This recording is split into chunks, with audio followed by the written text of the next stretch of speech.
వసుదేవసుతం దేవం కంసచాణూరమర్దనం దేవకీ పరమానందం కృష్ణం వందే జగద్గురుం. ఓం శ్రీ రాధాకృష్ణాభ్యాం నమః. ఓం కృష్ణం వందే జగద్గురుం, అర్జునం వందే జగదేక వీరం. మనకి ఇప్పుడు గ్రహాల మార్పు జరగబోతోంది. ఎలా? గురుగ్రహము 2 అక్టోబర్ 2 జూన్ 2026 సంవత్సరం నుంచి మనకి మిథున రాశి నుంచి కర్కాటక రాశిలోకి మారుతున్నాడు. దీనివల్ల కొన్ని రాశుల వారికి మేలు జరుగుతుంది, కొన్ని రాశుల వారికి యావరేజ్గా ఉంటుంది, కొన్ని రాశుల వారికి బిలో యావరేజ్గా ఉంటుంది. అయితే ఈ నెలలో కొన్ని రాశులు కొన్ని మారుతున్నాయి అన్నమాట. అవేంటో మనం చూద్దాం. ఇప్పుడు మనకి 15 జూన్ 2026 సంవత్సరంలో మిథున రాశిలోకి రవి మారుతున్నాడు. అలాగే 20 జూన్ 2026 సంవత్సరం నుంచి కుజుడు వృషభ రాశిలోకి మారుతున్నాడు. అలాగే 22 జూన్ 2026 సంవత్సరం నుంచి మనకి బుధుడు కర్కాటక రాశిలోకి మారుతున్నాడు. తర్వాత 29 జూన్ 2026 సంవత్సరంలో కర్కాటక రాశిలో బుధుడు వక్రిస్తున్నాడు. ఇన్ని జరుగుతున్నాయన్నమాట జూన్ నెలలో. అంటే 1/6/2026 సంవత్సరంలో కర్కాటకంలోకి గురుడు రాత్రి 1:50 తర్వాత మారుతున్నాడు కాబట్టి 2వ తారీఖు అంటున్నాం. అలాగే 8/6/2026 సంవత్సరంలో కర్కాటకంలోకి శుక్రుడు మారుతున్నాడు. ఈ యొక్క గ్రహ సంపుటి వల్ల మనకి ఏ గ్రహాలకి ఏమి ఫలితాలు వస్తాయో మనం తెలుసుకుందాం. తెలుసుకునే ముందు మనం ఒక విషయం తెలుసుకోవాలి. గురుగ్రహము 12 సంవత్సరాలకు ఒకసారి మారుతుంది. 12 సంవత్సరాలకు ఒకసారి మారినప్పుడు మనకి ఏమవుతుందంటే ఈ గురుగ్రహము అనేకమైనటువంటి శుభ ఫలితాలను ఇస్తుంది కొన్ని రాశుల వారికి. ఈ యొక్క కుంభరాశిలో ఉన్నటువంటి రాహువు ఈ జూన్ నెలంతా కూడా కుంభరాశిలో ఉంటాడు. కేతువు మరి మనకి సింహరాశిలోనే ఉంటాడు. మీనరాశిలో శని ఉన్నాడు. ఈ యొక్క ప్లానెట్స్ కాంబినేషన్ వల్ల మనం ఏమనుకుంటామంటే ఒక అద్భుతాలు జరగబోతున్నాయేమో. ఇప్పుడు అందరూ కూడా చెప్పేదాన్ని బట్టి మిథున రాశి వారికి అందరికీ అద్భుతాలు జరగబోతున్నాయి అనుకుంటున్నాను. ఏం అద్భుతాలండి గురువుగారు మిథున రాశి వారికి అని చాలామంది అడిగారు. ఒక ఆయన మిథున రాశి ఆయన అమెరికాలో జాబ్ చేస్తున్నాడు. వాళ్ళ భార్య పిల్లల్ని తీసుకొని అమెరికా ఇప్పుడు వాళ్ళు వెళ్ళిపోతున్నారు. ఉద్యోగంలో 6 సంవత్సరాలకే వచ్చిందండి కాంట్రాక్టు అమెరికాలో. ఇదేమన్నా ఎక్స్టెండ్ అవుతుందా అన్నారు. అవ్వచ్చు. అలాగే ఈ యొక్క మిథున రాశి వాళ్ళకి మరి నేను హౌస్ వైఫ్ అండి, మరి నాకేమవుతుందండి అంటే డబ్బులు వస్తాయమ్మా. మీ మిథున రాశి వాళ్ళకి, మీ తమ్ముడు వాళ్ళకి, మీ మరదల వాళ్ళకి డబ్బులు వస్తున్నప్పుడు నీకెందుకు డబ్బులు రావంటే, డబ్బులు నేను హౌస్ వైఫ్ని కదండి నాకు ఎలా వస్తాయి అంటారు. అది ఎలా వస్తాయో మనకు తెలీదు. మనకి డబ్బులు వస్తాయంటే వస్తాయి అంతే. మరి అది యూట్యూబ్లో చెప్పేటటువంటి జ్యోతిష్కులు కానీ, పీఠాధిపతుల రూపాల్లో ఉన్న వాళ్ళు కానీ, పీఠాధిపతులు కానీ, ప్రవచనకారులు కానీ వస్తాయంటే వస్తున్నాయి అంతే అని చెప్తున్నారు. కష్టపడిందే చదువు వస్తుందా? సాధనమున సమకూరు అని చెప్పారు. ధరణిలోన కష్టపడితేనే మనకి చదువు వస్తుంది, కష్టపడితేనే డబ్బులు వస్తాయి. కాబట్టి మీరు ఈ మాయా నుంచి బయటకు వచ్చేసేయండి. గ్రహాలు మారుతాయి కాబట్టి మనకేవో అద్భుతాలు జరగబోతున్నాయి. అలాగే మనకి సూట్ కేసులో లక్ష్మీదేవి డబ్బులు పట్టుకొని వచ్చేస్తుంది. ఇలా జరగవు. ప్రాక్టికల్గా ఉండాలి. మనం ఖచ్చితంగా మార్పు వస్తుంది. ఇప్పుడు మనకు వర్షం పడుతుందనుకోండి, ఆ వర్షాన్ని మనం ఆపలేం, కానీ అక్కడ గొడుగు వేసుకుంటే మన మీద పడకుండా అక్కడ వరకు మన వరకు మనం ఆపుకోవచ్చు. ఒకసారి స్వామి వివేకానందుల వారు ఆయన ట్రైన్లో ప్రయాణం చేస్తున్నారు. ఆయన పక్కన ఉన్నటువంటి వ్యక్తి ఒకడు అడుగుతాడు, ఏమండి మరి ఇప్పుడు భోజనం సమయం అయిందండి, లంచ్ సమయం, మరి ఎలాగొస్తుందండి మీకు భోజనము అని అడుగుతారు. అడిగితే భగవంతుడు పంపిస్తాడు అని అంటారు. దేవుడు ఎలా పంపిస్తాడండి అని అడిగితే, సరే అది అయిపోయింది. నాగ్పూర్ స్టేషన్ వచ్చింది. ఆ స్టేషన్ వచ్చినప్పుడు అక్కడ నరేంద్ర నరేంద్ర అని చెప్పి పిలుస్తూ వివేకానంద అసలు పేరు అనమాట నరేంద్రుడు. ఆయన వచ్చి ఆ పేరుతో పిలిస్తే, ఇదిగో మీకు ఇమ్మన్నారు అని చెప్పేసి ఆ యొక్క మంచి మంచి చక్కగా పెద్ద పెద్ద క్యారేజీల్లో భోజనాలు ఇచ్చారు.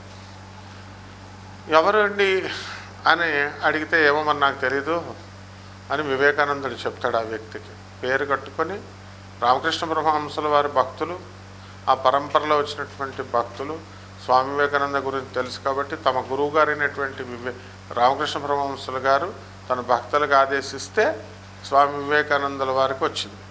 అలా మనము ఏ పనులు కూడా మనము కష్టపడి దానికోసం మనం వెయిట్ చేయాల్సినటువంటి అవసరం లేదు. మనం చేయాల్సింది ఏమిటి అంటే భగవంతుడి మీద అపారమైనటువంటి విశ్వాసం, గురు పరంపరలో మనము ఉండాలి. ఆ గురు పరంపర దగ్గర ఉన్నటువంటి గురువులను అంటిపెట్టుకుని ఉండాలి. అప్పుడు మనకి ఆ గురు సిస్టమ్ వస్తుంది. పరమహంస యోగానందుల వారు, మా గురువు గారు అయినటువంటి పరమహంస యోగానందుల వారు మరి ఒక యోగి ఆత్మకథలను తర్వాత ఆయన మామూలుగా కూడా చెప్తూ ఉంటారు. ఏమని చెప్తారంటే, గురువు అనేటటువంటి వాడిని భగవంతుడు డిజిగ్నేట్ చేస్తాడు, నువ్వు గురువుగా ఉండు, వీళ్ళని తీర్చిదిద్దు అని.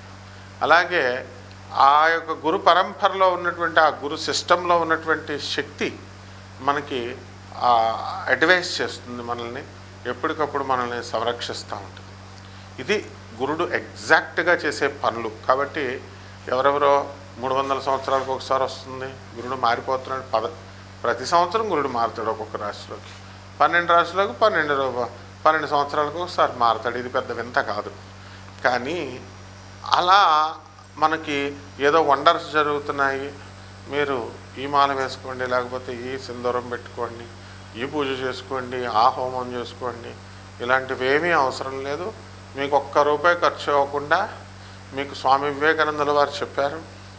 అలాగే service to humanity is real service to God అని, మానవులకి, పేదవారికి, అనాథలకి, వికలాంగులకి, సాధువులకి సేవ చేయడం ద్వారా మరి తప్పకుండా గురుమండల వ్యవస్థ నుంచి గురువు యొక్క అనుగ్రహం మీ పైన వస్తుంది. అలా కాకుండా బాగా డబ్బున్నటువంటి వాళ్ళు పిసనార్తనంగా వాళ్ళ బీరువాల్లో డబ్బులు దాచుకొని ఖర్చు పెట్టకుండా పేదవాళ్ళకి, అవసరంలో ఉన్న వాళ్ళకి కనుక ఆదుకోకపోయినట్లయితే వాళ్ళు తప్పకుండా నష్టపోయేటటువంటి అవకాశాలు ఉంటాయి. కాబట్టి ఎదుగుదల మాట ఎలా ఉంచండి, డౌన్ఫాల్ అవ్వడానికి అవకాశాలు ఉంటాయి. కాబట్టి ఎంతసేపు కూడా మీ పక్కవాడు మీ పట్ల ఏదో ఒక సహాయం చేస్తారనేటటువంటి ఎక్స్పెక్టేషన్తో ఉంటాడు. Everyone will have greater expectations on his fellow beings అని. కాబట్టి మనకి మీరంతా ఎదగాలని పక్కవాడు కోరుకుంటాడు. ఎందువల్ల కోరుకుంటాడు? వాడి మీ కారు ఉంటే వాడిని ఎక్కించుకుంటారని, మీ దగ్గర ₹100 అంటే ₹10 వాడికి అప్పిస్తారని. This is positive optimism. అందువలన ఇదంతా కూడా స్వామి వివేకానందుడు, జగద్గురు ఆదిశంకరాచార్యులు వారు, ప్రభాత్ రంజన్ సర్కార్, ఆనందమూర్తి గారు ఇలాంటి వాళ్ళు చెప్పేవి. కాబట్టి మీ అందరూ కూడా ఇది కోటాను కోట్ల మందికి కామన్ ప్లాట్ఫారం మీద చెప్పబడేటటువంటి ఈ యొక్క రాశిఫలాలు. దాన్ని ఒక్కొక్క వారీగా ఒక్కొక్క 12 రాశుల వారికి కూడా ఒక్కొక్కళ్ళకి మీకు ఎలాంటి ఫలితాలు ఇస్తుంది అనేటటువంటిది మనము ఈ గోచార రీత్యా మనం తెలుసుకుందాం. వ్యక్తిగత జాతకాల ద్వారా మాత్రమే తెలుస్తుంది. సో వ్యక్తిగత జాతకాల ద్వారా మీ జాతకంలో మీరు ఇల్లు ఎప్పుడు కడతారు, ఇవన్నీ చేస్తారు, చదువు ఎప్పుడు వస్తుంది, ఇలాంటివన్నీ కూడా మనకు తెలుస్తాయి. నాసా లైవ్ రిపోర్ట్స్ని బట్టి మనం చెప్పడం అనేటటువంటిది జరుగుతుంది. కాబట్టి ఈ గురు మార్పు వల్ల ఏ ఏ రాశుల వారికి ఎలాంటి జరగబోతున్నాయి అనేటటువంటిది విడివిడిగా ఒక్కొక్క రాశి వారిని చూసి, మీనరాశి, ఈ మీనరాశి వారికి అందరికీ కూడా ఎలినైట్స్ అని ఎక్కువగా ఉంది. అందరి వల్ల ఇప్పుడు ఎంతో అవమానాలు పొందుతూ వస్తున్నారు మీరు. అయితే ఈ గురు సంచారం వలన 2 జూన్ 2026 సంవత్సరం నుంచి లబ్ధి పొందేది ఎక్కువగా మీరే. కాబట్టి ఈ రాశి వారికి ఏంటంటే మనకి అర్ధాష్టమంలో ఉన్నటువంటి గురుగ్రహ ప్రభావం వల్ల అనేకమైనటువంటి సమస్యలు ఇప్పుడు దాకా మీరు ఎత్తుకుంటూ వచ్చారు. ఈ యొక్క గురుగ్రహ డిస్ప్లేస్మెంట్ వల్ల మీరు చేసేటటువంటి ఉద్యోగం దగ్గర కొత్త ఉద్యోగాల్లోకి మీరు వెళ్ళడం జరుగుతుంది, కొత్త ప్లేసులకు మీరు మారడం జరుగుతుంది. ఇంకా ఎక్కువ మాట్లాడితే ప్రమోషన్స్ తథ్యం మీకు. కాబట్టి ఈ రాశి వారికి అందరికీ కూడా మీరు ఎంతో ముందుకు వెళ్తారు జీవితంలో.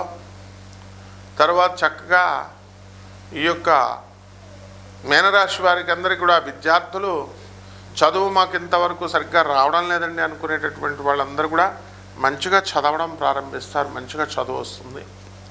అలాగే మీరు కోరుకున్న కాలేజీల్లో మీకు సీట్లు వస్తాయి, కోరుకున్న కోర్సుల్లో మీకు సీట్లు రావడం జరుగుతాయి. అనుకున్న పనులన్నీ కూడా ఏవి కూడా పెండింగ్ లేకుండా చకచక మీరు ముందుకు వెళ్ళడం అనేటటువంటివి జరుగుతాయి.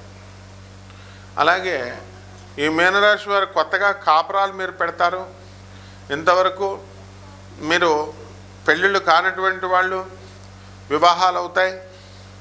అలాగే పిల్లలు లేనటువంటి వాళ్ళకి పిల్లలు కలగడం అనేటటువంటివి జరుగుతాయి. అలాగే ఈ రాశి వారంతా కూడా సినిమా రంగంలో ఉన్నటువంటి వాళ్ళు, సాహిత్యము, సినీ సంగీత సాహిత్య రంగాల్లో ఉన్నటువంటి వాళ్ళకి సన్మానాలు జరగడము ఇవన్నీ కూడా జరుగుతాయి. అలాగే చక్కగా ప్రమోషన్స్ అనేటటువంటి మీకు రావడానికి అవకాశాలు ఉన్నాయి. సినిమా యాక్టర్లు మీరు తీసినటువంటి సినిమాలన్నీ కూడా మీకు మంచిగా హిట్ అయ్యి మీకు చక్కగా మంచి పేరును తీసుకురావడానికి అవకాశాలు ఎక్కువగా కనబడుతున్నాయి. అలాగే ఈ యొక్క ఎడ్యుకేషనల్ ఇన్స్టిట్యూషన్స్, కాలేజీలు, స్కూళ్ళు, బిజినెస్లు బ్రహ్మాండమైనటువంటి గ్రోత్ అనేటటువంటిది మీకు కనబడుతూ ఉంటుంది. అలాగే మెడికల్ షాప్స్ అవనివ్వండి, హాస్పిటల్స్ అవనివ్వండి, వీటి బిజినెస్లు బ్రహ్మాండంగా ఉంటాయి. కిరాణా షాపుల దగ్గర నుంచి మొత్తము అన్ని వ్యాపారాలు కూడా బ్రహ్మాండంగా ఉంటాయి. సాఫ్ట్వేర్ ఉద్యోగాలు చేసేటటువంటి వాళ్ళకి లే ఆఫ్ల వల్ల మళ్ళీ తిరిగి వీళ్ళకి ఉద్యోగాలు రావడం అనేటటువంటిది మీకు జరుగుతూ ఉంటుంది. కాబట్టి ఈ రాశి వారికి అందరికీ కూడా చక్కగా ఏది కంగారు పడకుండా, ఉద్రేకపడకుండా, ఈ ఏలినట్ శని ప్రభావం అధికంగా ఉంది కాబట్టి మీరు మీ కుటుంబంతో కలిసి ఉంటారు కాబట్టి మరి కుటుంబ సభ్యులతో మీకు ఈ యొక్క వాగ్వివాదాలు అనేటటువంటి వస్తాయి. చిన్న చిన్న విషయాలు అవనివ్వండి, పెద్ద పెద్ద విషయాలు అవనివ్వండి, వాటికి మీరు ఉద్రేకపడకూడదు.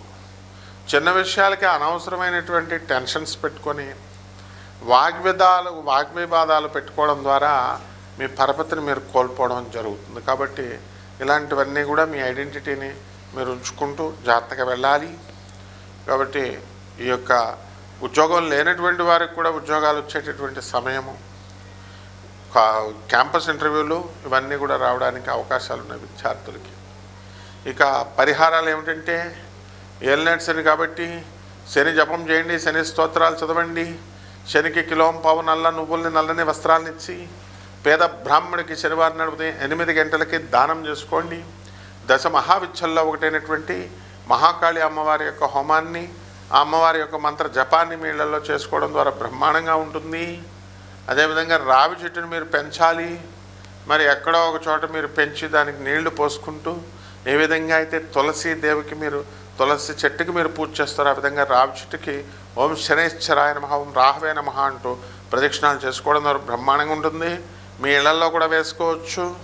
చెట్లను మీరు నరకకూడదు, పూల చెట్లు వీటిని దేన్ని కూడా మీరు నరకకూడదు. ఎఫారెస్టేషన్ అనేటటువంటిది మీరు చేయాలి, పెంచాలి మొక్కల్ని.